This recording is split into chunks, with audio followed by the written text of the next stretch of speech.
Okay, as we specifically look at the machine, for the uneducated, it probably looks a little bit like a soft serve machine. We have two hoppers at the top here, and you'll find that frozen custard equipment will always be gravity fed, the dedicated frozen custard equipment. So we have two refrigerated hoppers, and in this line, the M202, we only make a 2-barrel machine. In the CC version, which is a deeper barrel version, we actually make a 2-barrel, 3-barrel, and a 4-barrel. So in most custard equipment, you'll have a hopper where you put your mix. It's a refrigerated hopper. And then we have a flow control valve that actually regulates the mix that drops from the hopper down into the barrel. And that mix flows through a very small opening here, which the customer actually has some form of regulation on.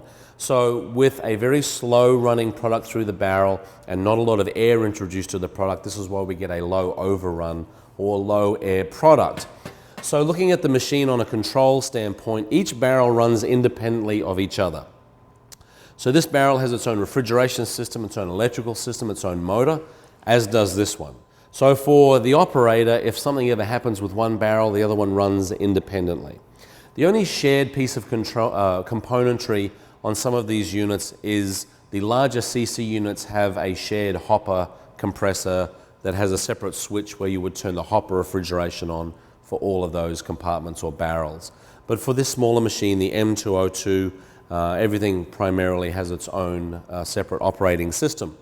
So each barrel has its own on-off, and then you very simply, for the operator, has a push-to-freeze button and a purge and clean button. So after we've run sanitizer through the process, we put our mix in the top, and much like some of the other Intellitech One units that are on the market here, we would purge the product or the sanitizer that's out of the barrel, and then we would hit push to freeze.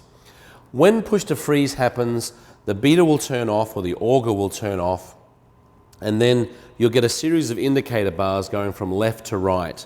When they go all the way to the right, the beater will turn on automatically, and that's when the operator can start to regulate the flow of mix from the hopper through the barrel down into the waiting dipping cabinet.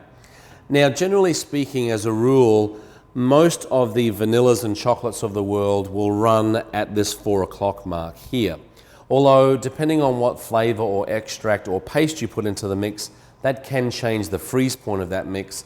And so the operator has control to open up this flow a little bit more or to back it off a little bit more, primarily to maintain a good consistency rather than give speed out of the machine.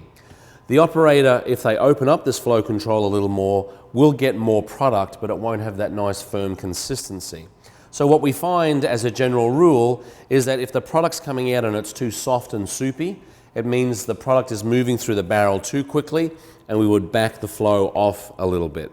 If the product is coming out too hard, almost like a diving board and sticks straight out, it means that it's taking too long to freeze in the barrel, and then we open up that flow a little bit as well.